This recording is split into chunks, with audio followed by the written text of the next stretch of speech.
All right, well, welcome to Procreate. If you've made your way here from one of my classes over on Udemy, then welcome to the YouTube channel. And if you've just found your way here through the YouTube algorithm, then hey, guess what? We've got classes over on Udemy about all sorts of how-to art and design stuff. This series is going to be a couple of real quick, basic setup tutorials just to get people used to operating within Procreate and kind of getting the settings figured out. If maybe you're familiar with a different program like Photoshop or CorelDRAW or Painter or whatever, or if you're just starting out and this is your first experience with a digital painting program, this should be a good place to start and then lead into some more advanced tutorials where we're actually like doing stuff. This class is going to be real quick. We're just going to set up a new canvas, create a color palette with a real quick and easy tool that Procreate includes, and import a brush set, which I do provide my own brush sets for classes for my students via Udemy and other courses.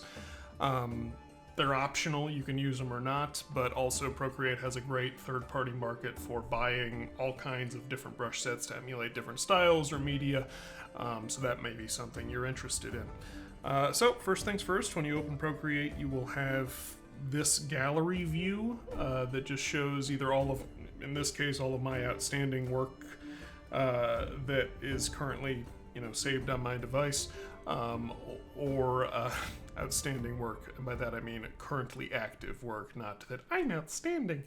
That's for you to judge. It'll show a gallery. If it's your first time opening the program, there'll probably be some sample images in here. As you create new files, they'll be saved to the space, and you create stacks and collections as you go. To start a new canvas, you're going to hit the plus sign in the upper right corner there. There will be a number of default settings that you can use. Screen size works great if you're just doing digital drawing and you don't really plan to use for print or anything like that. But we're going to go ahead and hit that double box button right underneath the plus there. This will open up the setting to create an entirely new canvas to your own specification. And I'll very briefly talk about a couple of things here. First things first, your dimensions are pretty straightforward. It's how big you want the canvas to be. I like to work in inches because I'm doing a lot of things that are going to be used for print right now through our game book and everything, so I need to know what the actual print size will be. Again, pixels are fine if you're working on a screen or you know what your final resolution is there. It's really personal preference and what the needs of your project are. I'm going to click over to inches real quick, so centimeters, millimeters, etc. You'll notice it says too large at the bottom there. I'll get to that in a moment. It's because 3,300 pixels or inches is pretty big. Let's say we want to do a standard A4 page. That'll be 11.5 inches by 11 inches by 8.5 inches. I'll walk and chew bubblegum at the same time here. DPI is the thing that trips people up. So we've just set the resolution of our canvas. DPI is how dense that resolution is. How many dots per inch. So how many pixels are in 1 inch on that canvas. There's a lot of technical stuff we can get into on that, but the basics, we'll just hit a couple of highlights here. 72 is a traditional computer monitor. That's kind of going by the wayside, but it is still standard for just purely digital work. I say it's going by the wayside because with the advent of cell phones and iPads and Retina displays and everything, it's more common to have stuff in the 120 to 150 DPI range, which is just a slightly crisper resolution. The higher the number here, the bigger your canvas will seem on the screen, but the higher resolution it will be if it is ever printed or blown up or whatever. For print work, 300 is typical, but the higher that you can handle, the better.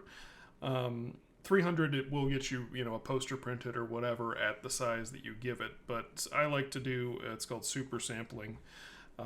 You go up to even higher resolutions, and then you can scale down with a lot of flexibility.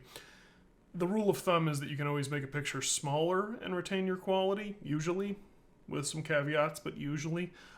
Blowing a picture up is difficult. Not impossible. There's tools you can use to get around that. That's a different TED Talk. We're going to set 300 for this so you can print it out and it'll look nice or whatever. You'll notice as I've been changing that number, the maximum layers in the last line there kept changing. This will be different depending on what iPad or device you're running Procreate on. Procreate does a thing, love it or hate it, that it limits the number of layers in your file based on the file size and the amount of memory and processing power on your device. So more powerful devices, this is an iPad Pro, it can handle a pretty big file without having any performance loss. If I was running this on an iPhone or if I was running it on like an iPad Air or something like that, that number would be lower. Not usually a big deal, very rarely. I'm pretty liberal with my layers, but very rarely do I need 75 layers in anything still. Some artists use 1 or 2 layers in a painting, and it's never, ever an issue. It really depends on your style and preferences. But just a thing to keep in mind if you know that you plan to use a lot of layers for different effects and stuff. Scale your artwork accordingly. Color profile. I wouldn't mess with this unless you have a reason to. You can go CMYK to RGB. Again, that's a whole other TED Talk for different stuff, but most people won't have to mess with this, so we're going to save that for a specialty thing at some other point in the future. Time-lapse settings are, Procreate will save a time-lapse of your work as you work on a particular painting, and you can play it back, you can export it to share on Instagram or Reels or TikTok or whatever. It's kind of fun. I set mine to 4K and studio quality, as you can see. I think it will default to something slightly lower to save on memory. Up to you.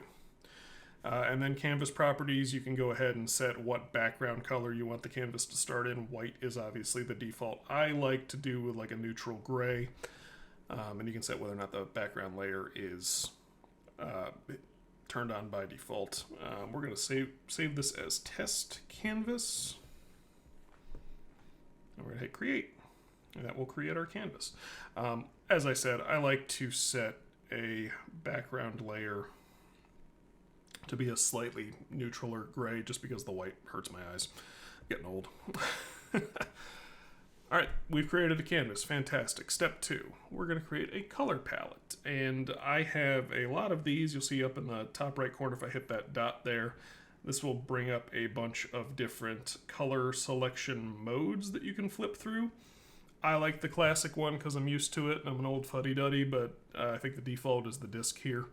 Harmony is useful if you want to use it to pick like complementary color schemes and that sort of thing, and you can change what mode that's in. That's actually a pretty cool little tool. Value is if you want to dial in a very specific setting or play with every individual slider. And then palettes is what I'm actually referring to when I say our color palettes. You'll notice when I flip through most of these, it saves a palette on the bottom that stays the same no matter what. This is where you select which one of those you want it to be. I have a bajillion here. If you're taking one of my classes, I've probably included 1 or 2 or however many that are relevant to that course. I make a lot of these from different images or for particular projects. Procreate comes with a couple by default, and we're going to create our own new one right now. And I decided I'm going to use a nice little cheat that I have. So if you hit the plus sign up here, and I'll show you what I mean in a second, it gives you a number of ways to create a new palette. The simplest one is you create a blank one, and then you pick your colors from the pickers and just save different ones as you go. I'm going to go ahead and delete that. You can also create it from your camera. I'm not going to do that right now because the camera is just staring at the backdrop for my recording setup, and it would just be black and white basically because it wouldn't catch much. But play with that on your own time. It's actually a really nice feature. New from file, I don't really mess with too much. Again, if you're bringing in color palettes from different places, that's where you go. But new from photos is what we're going to go with, which is a variation on that.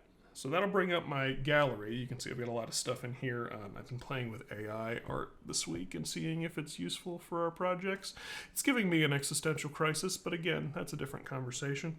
But you'll see I saved a picture of colored pencils up here. Let's hit that. Hey, it just turned all my colored pencils in that picture into a color palette for me to pick from. That's awesome. I've used that a bunch. I take pictures of my markers and my old sketching supplies and everything, or just find some online like I did right there, and use that to get a real quick, just simple color palette set up for myself. Love that. Last thing we're going to do is we're going to go over to brushes right here, which, by the way, these are your different tools: smudge, brush, eraser, layers, etc. We'll mess with the stuff on the top left a different time. But we're going to go to our brush library here. I have, you'll notice, a ton more than the default Procreate set.